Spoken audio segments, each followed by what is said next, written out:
I didn't bring my box today. That's terrible. Well, good morning, everybody. Hope you all had a good weekend. Let me be clear and start off with saying that Democrats didn't just cause inflation. They lit the match, they watched it burn, and then they poured gasoline on the flames. They buried families under regulations, spent trillions on pet projects, and railed against American paychecks to appease who? Their radical base. And Americans will never forget who did that because we will continue to remind them. During 4 long years of Biden inflation, hardworking families actually did the right thing. They tightened their belts, they canceled vacations, they put groceries back on the conveyor belt, and they drained their savings just to keep the lights on. Because Bidenomics sent energy costs skyrocketing. Under Bidenomics, and in those 4 years, let me just paint the picture for everybody. Home heating oil shot up 44%. Gasoline climbed 48%. Electricity costs went through the roof, rising 29%. And abundant American natural gas rose 27%. Those were under the 4 years during President Biden. That economic punishment crushed the American dream for millions of Americans. But there's actually good news. Thanks to President Trump and Republicans in Congress, the comeback is underway, and America loves a good comeback story. Now, it won't happen overnight. You don't rebuild a burned down home in one day. And after 4 years of economic arson, there's a lot to clean up. But House Republicans are here with the fire extinguisher. We are rebuilding the economy that working families can afford, and so that working families can thrive again. This week, we're laser focused on passing legislation that actually lowers costs. And guess what? It's already working. Gas prices are at a 4-year low. Grocery prices are finally coming down, and wages are actually rising. And next year, Americans will see bigger paychecks because of the Working Families Tax Cut Acts. Remember, the Democrats voted and they wanted to give every single American a pay raise. Every single American, the Democrats voted to raise your taxes. Thank God Republicans voted to not let that happen. Last week, we cut red tape and peeled back Biden's burdensome regulations, and we're doing it again this week. This is all part of an agenda to lower costs and increase paychecks for hardworking families. Real reforms to roll back Washington's overreach and put the power back where it belongs, with the workers, with the families, and with actually the job creators. Government in Washington doesn't need more power. We actually believe that the power lies with the people, unlike the Democrats who want to tell you what to do, when to do it, how to do it. The Democrats believe they are a better steward of your money than you are. We don't believe that. That's why we're putting the power back in your hands. And what are Democrats doing? Again, you think they're going to vote to lower costs? I don't think so. I think the Democrats will vote against giving you bigger paychecks. I think the Democrats will vote against relief for American families. They're fanning the flames of the crisis that they ignited, right? So we will continue our work without them. And watch how they vote, right? We will continue our work without them, because asking Democrats to fix inflation is like asking an arsonist to join the fire department. This week, we'll vote to lower electricity prices, secure supply chains, and modernize permitting to make energy more affordable again. Because House Republicans are cleaning up Bidenomics, ending Biden inflation, and restoring an America that is strong and respected again. We are restoring an America that is affordable and prosperous again for every single hardworking family.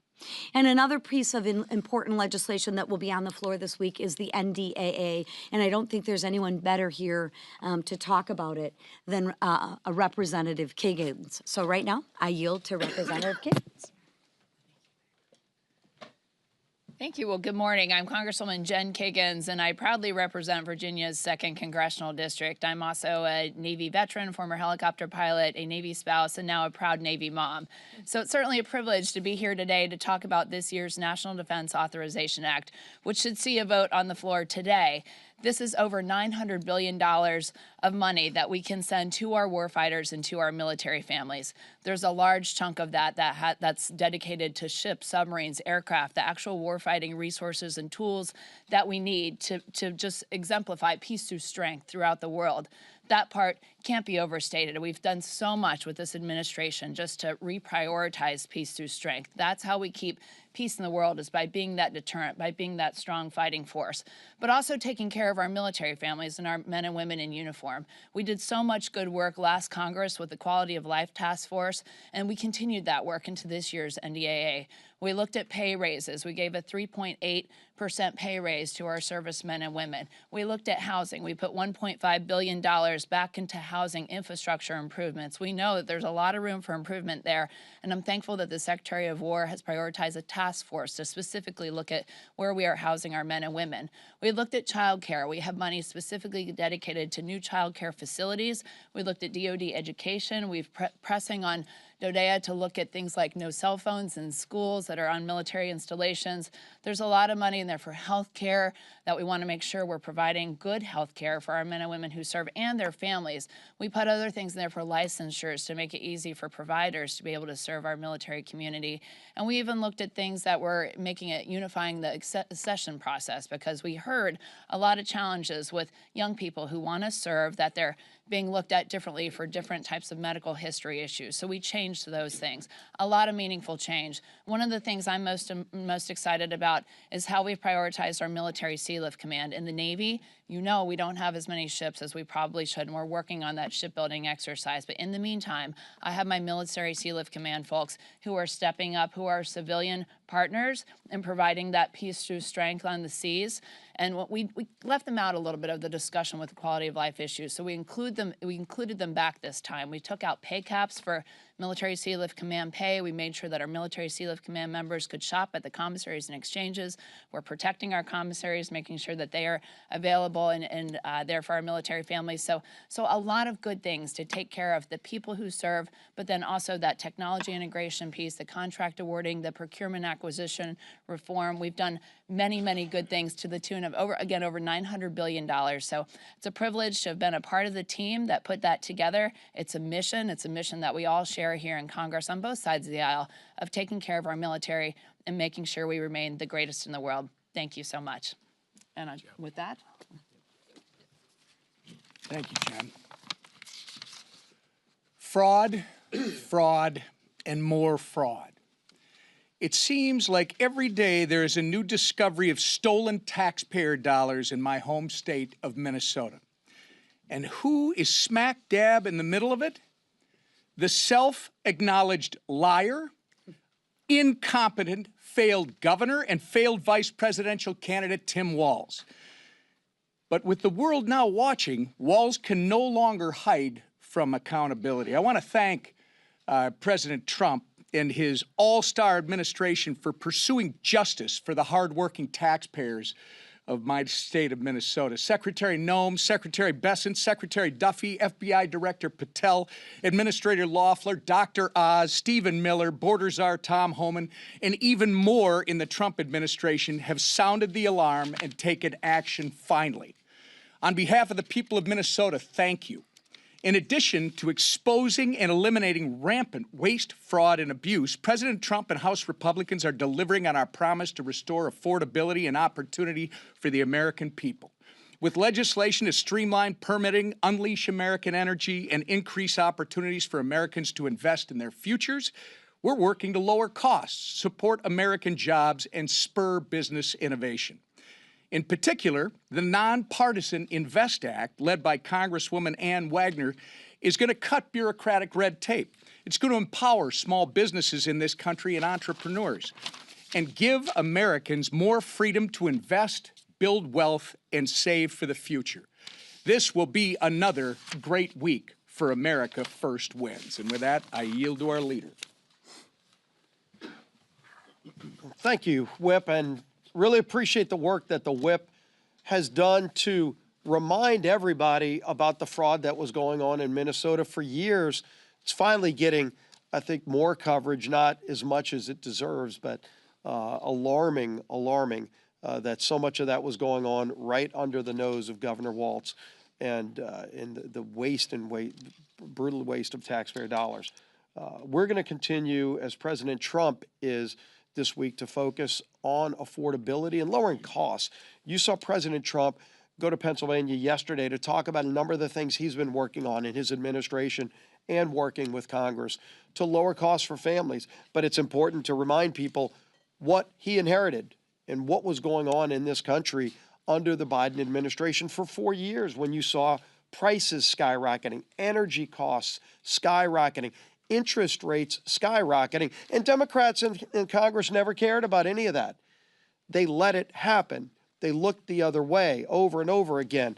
An open, porous southern border that President Trump not only said he would fix as a candidate, but now has fixed as President of the United States. And when he talks about the things that he's doing to lower inflation, we're finally seeing some relief, but we're going to continue working to lower costs for families. And it's something that is not only important to President Trump, it's important to this House majority. You know, we talked a lot about health care in these last few weeks here at this podium, but our committees have been working on very serious proposals, all focused on lowering costs for 100% of American families. While Democrats talk about less than 10% of the American people, we have been talking about what we can do to lower health premiums for 100% of American families, while also giving options to people who are trapped in unaffordable Care Act plans. Where Democrats want to keep them trapped, we want to give them options. And so we've been working and meeting with different caucuses within our conference for weeks. The committee chairs have been talking about the very specific bills. We've been meeting and getting ideas from a lot of our members who have great, passionate ideas on health care. The Doctors Caucus, doctors who practiced medicine in the private sector and then they came to Congress. They still have great ideas about how to restore the doctor-patient relationship that Obamacare broke. So many things about health care that the Affordable Care Act just destroyed, starting with the title of the bill. Nothing is affordable about the Affordable Care Act, and Republicans want to fix that. And so what we did today in our conference just a little while ago is had a really productive discussion about all those ideas that the committees have been working on, not just ideas, actual bills. And we are now focused on bringing a number of those bills to the floor next week that we have consensus on. There are still some areas that we don't have full agreement upon, and we're going to keep working on those. And we've committed to work on those early in the next year, but starting next week, voting in the House on bills that will focus on lowering premiums for 100% of Americans. Let's see where Democrats stand when it's not just giving money to insurance companies and propping up failed Obamacare plans, but actually helping 100% of Americans have better choices and lower health care premiums. So we're going to continue bringing bills to the floor that work on fixing problems that Democrats have created and delivering on the promises we made to the American people. And our champion, who is our lead person who is helping unify this very narrow Republican majority, but very effective Republican majority, is our Speaker of the House, Mike Johnson.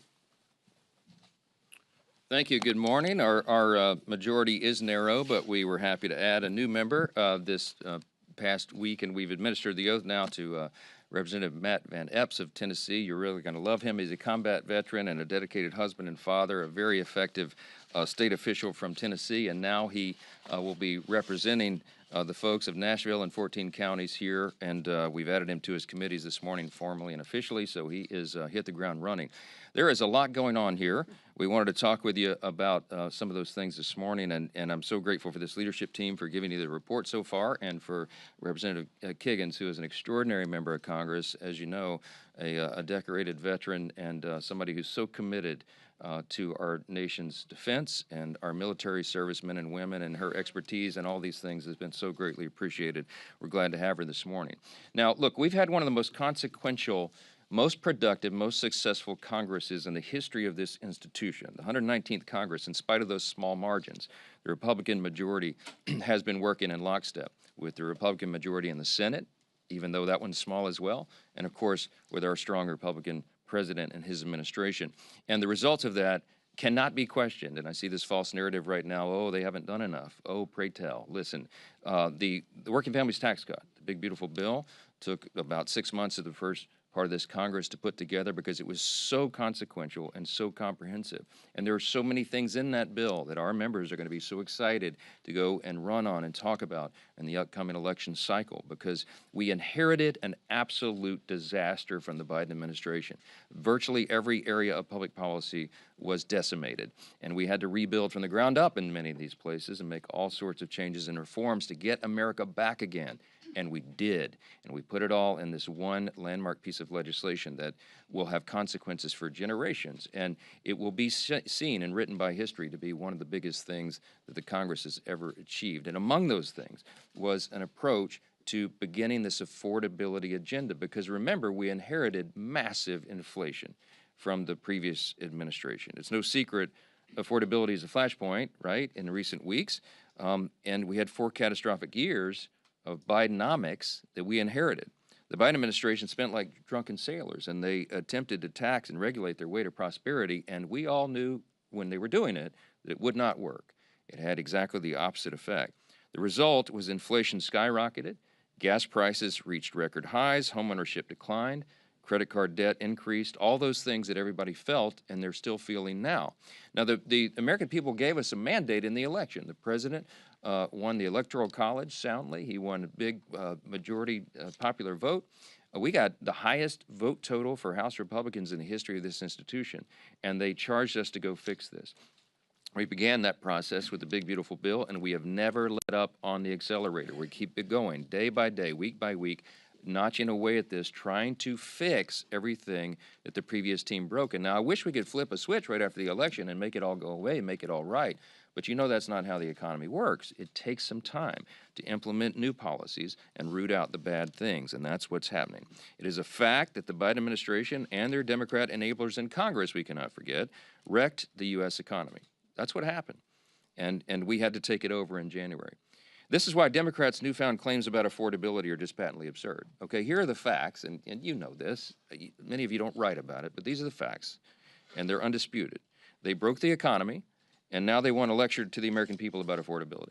They opened our borders, and now they want to lecture to the American people about immigration border enforcement. They broke the American health care system. They caused premiums to skyrocket. And now they have the audacity to tell Republicans that the only way to save it is to throw hundreds of billions of dollars to health insurance companies, which would merely fuel a system that is rife with fraud, waste, and abuse. You cannot be an arsonist and a firefighter at the same time. That's the message for the Democrats. Let's be very clear about one thing. When the Democrats talk about health care affordability, okay, this catchphrase that they are talking about one thing and one thing only. They are talking about continuing handouts to big insurance companies. They have no ideas, they have no desire to fix the broken system they created. They just want to subsidize it. And subsidy is a big word. It means they're taking taxpayer dollars and funding a broken system. That is their entire affordability agenda in a nutshell. This agenda does not lower health care costs. All it does is hide the cost of the failed law, which we assume is the point. And their proposal, which is a 3-year extension of these enhanced subsidies, the Democrat COVID subsidies that they created, that they put the expiration date on for this December, that proposal to extend that for 3 years is devoid of any reforms to clamp down on the rampant waste, fraud, and abuse And it continues to provide taxpayer-subsidized health care to Americans who are making hundreds of thousands of dollars in annual salary. It doesn't make any sense. Now, you heard Whip Emmer and Leader Scalise reference the massive fraud that's just been uncovered in the last week or so in Minnesota. We know that this has been going on around the country in these deep blue states, and now the evidence is starting to come forward. It's staggering. It should upset, it should anger every American that this is where their dollars are being wasted and abused. A new report by the Government Accountability Office, which I haven't seen too much written about yet, you should look into that. It is an eye-opener as well. It makes clear why it would be a dereliction of duty to just extend subsidies without massive reforms to them, okay? Over the last 2 years, this is investigators at the Government Accountability Office, okay? They submitted 24 fraudulent applications for the ACA subsidies, the Unaffordable Care Act subsidies, Obamacare, okay? Of the 24 fraudulent applications that they created intentionally to just see what would happen, 23 of them were approved. These applications were completely fraudulent. The investigators did not submit any Social Security numbers, citizenship documentation, or reported income documents. And 23 of the 24 applications were still approved. 18 of those, by the way, are still receiving coverages they were as of September of this year. That means the Obamacare exchange and insurers didn't verify any of the information that they were supposed to under the law, and they proceeded to pay tens of thousands of dollars to insurance companies for people who do not exist, okay? The GAO report also found that 29,000 Social Security numbers in 2023 and 68,000 in 2024 were used to receive more than 1 year's worth of insurance coverage. In other words, multiple people were utilizing the same Social Security numbers to openly defraud the American taxpayers. The GAO also found that more than $94 million was sent to insurers on behalf of dead people, okay? This is the system that Democrats in Congress want to extend without reform. It's unbelievable. Listen, these are undisputed facts. The Democrats broke America's healthcare system when they gave us the Unaffordable Care Act, Obamacare, 15 years ago. Remember all the promises? Some of y'all were here. The average premium and the average family is going to go down to $2,500 a year. You're going to be able to keep your doctor. You're going to love this system. None of that was true. In fact, it's the opposite. And premiums have risen because they broke the system dramatically over that time. In some areas, as much as 70%, in some over 90%. And those things are still on a trajectory to rise further. Now, what are we going to do about that? The Democrats had a chance to vote to make life more affordable earlier this year in the Working Families Tax Cut, the big, beautiful bill, and they blew it. The House version of the bill, you may remember, included cost-sharing reductions. We passed that out of the House, we sent it to the Senate, and what that would have done is would have lowered premiums for the average American family by over 12%. Democrats fought to strip that out of the bill. Every American watching today should remember that. The Democrats had a chance to actually lower your premium 6 months ago, but they refused because they wanted to keep health care as a political football. They do not want a solution. They want an issue. That's what this is about. They use the American taxpayers, they admitted themselves during the longest shutdown in U.S. history a few weeks back, as leverage in this cynical political game. So in the coming days, what you're going to see is the other party, the Republican Party, continuing to do the important work that we've already begun to actually lower the cost of health care and reduce fraud, and we hope Democrats will join us in those efforts. There are two parties in this town. One has no intention and no plan and no desire to lower your health care costs. They really haven't put any good idea on the table. They just want to subsidize a broken system. Check them on that. The Republican Party, on the other hand, is already demonstrating that we know how to do this. We're not just talking about it, we've done it. In the Working Families Tax Cut, you will remember, in the Medicaid reforms, we went after program integrity. We didn't change the substance of Medicaid, as they've claimed falsely. We went to program integrity. Why? Because we owed that to the American taxpayers. We got ineligible recipients off of Medicaid, and we cut out the fraud, waste, and abuse. And the CBO said they've calculated it saved $185 billion for American taxpayers, and it reduced premiums. We reformed it to strengthen Medicaid. Those same principles are going to guide us in the months, in the days and weeks and months forward. As Leader Scalise noted, we have some low-hanging fruit. We have some things that every Republican agrees to. Democrats won't. Remember, they don't actually want to fix this problem. But you're going to see a package come together that will be on the floor next week that will actually reduce premiums for 100% of Americans who are on health insurance, not just the 7%. Remember, the COVID-era subsidy only covers 7% of Americans, and it was passed and extended without any reforms at all. It would only reduce their premiums by 4%. So they're using that as a red herring. The overall system is broken, and we're the ones that are going to fix it. You will see that laid out. Thanks to the good work of Chairman Cole and all of our appropriators, we have our appropriations process that will be going forward as well. We're moving those through the regular order process, and that's the way it's supposed to work. So you'll see many of those going through the process, and we think we can get it all wrapped up by the end of that deadline on January 30th. And you'll see that process continue over the days and weeks ahead as well. I will say this again. This Congress has been the most productive and successful in the modern era, and I think you can make an argument, one of the top 5 of all time. You'll have heard me say that. Look at the evidence and the facts. Don't listen to the talking points.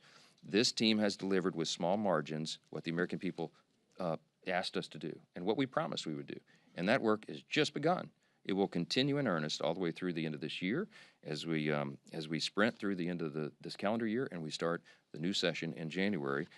We never take our foot off the gas. So with that, I'll take a few questions. Yeah. Speaker Johnson, do you intend to advance pro-life provisions in your health care package, such as amendments for whatever you advance? Well, look, it's an important principle